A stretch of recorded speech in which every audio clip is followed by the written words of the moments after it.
Mazda ni mesti ramai yang kenalkan, dan ini merupakan produk killer daripada Mazda, yakni CX-5. Untuk model Mazda CX-5, dia ada banyak varian dan dia dah banyak model. So yang depan mata ni merupakan spek paling tinggi waktunya. Waktu dia dirasmikan, dikeluarkan, dia antara yang tinggi lah.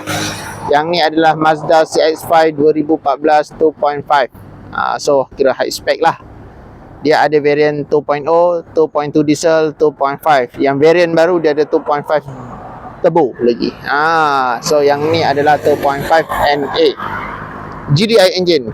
So apakah kelebihan untuk Mazda ni? Cerita betul, Mazda ni dia lebih selesa, rapat pada pemanduan.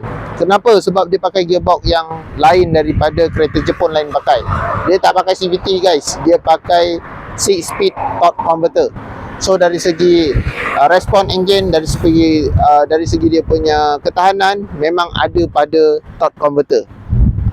So dia masukkan nisbah gear yang banyak untuk dapatkan penjimatan minyak, dan digabungkan lagi dengan penggunaan enjin GDI bersama dual VVT system yang cukup kompleks, menjadikan kereta ni cukup power.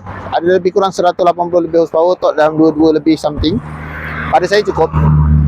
Dengan berat bodi dalam sekitar 1600 kilo, sebenarnya kereta ni powerful tau. Tapi ramai orang tak tahu sebab apa. Nampak kereta ni macam kereta ni macam kereta orang tua, tapi kereta ni shock. Pemanduan Mazda dia ada lebih pada sistem dia, iaitu Sky Active teknologi ni. Dia complete pada chassis, pada absorber dia, pada engine dan juga handling. Memang dia complete. Dan yang ni dia front sensor dah ada, projector lamp, ada sunroof lagi, keyless entry dah ada. Kereta ni original lah. Sport rim dia pun dah pakai size 17, original dia. CX-5 body dia memang bulat-bulat.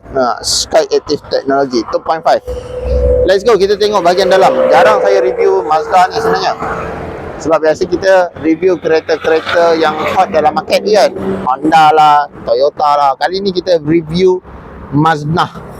Okey, untuk Mazda ni boleh nampak dia punya steering wheel dia pun waktu dia dah kira canggih. Dia dah datang dengan auto cruise, and then dia datangkan dengan multi function steering.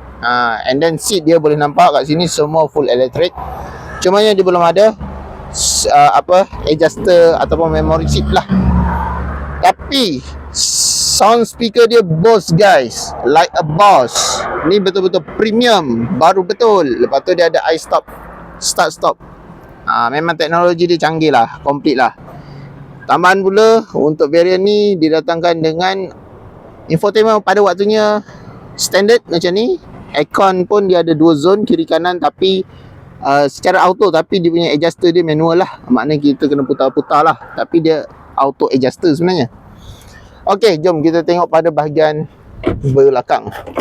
So, siapakah golongan yang boleh memiliki kereta ni? Okey, saya suggest kereta yang anda nak pilih ni adalah kereta-kereta yang anda nak keselesaan, nak kesenangan, kemudahan untuk keluar masuk.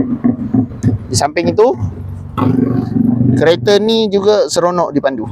Dan saya yakin kereta ni ada permintaan dia pada usia-usia 40-an.